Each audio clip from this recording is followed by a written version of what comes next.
got to have a minus there. Let's talk about minus b. So it's minus, and I'll put b into a bracket, and b is minus 7. Then I've got my plus minus, it's a square root.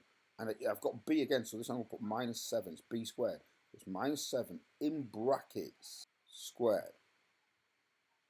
And then I'm going to put in minus 4 there, see, I'm just going to do 4. I'll leave the minus 4 the way it is. In brackets, I put the a, which is 3, and the c, which is minus 1. And it's all divided by, so this a is 3.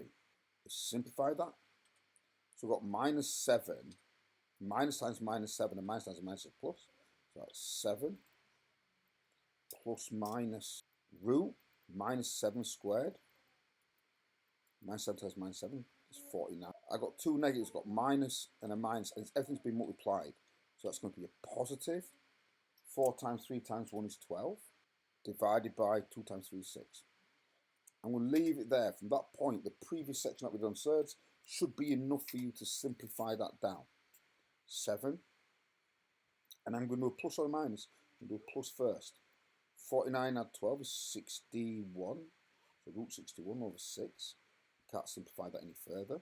You can leave it like that. Or we can have the same thing, which is 7. This time, instead of the plus, it's going to be minus root 61 over 6. Done, done, done. Magic.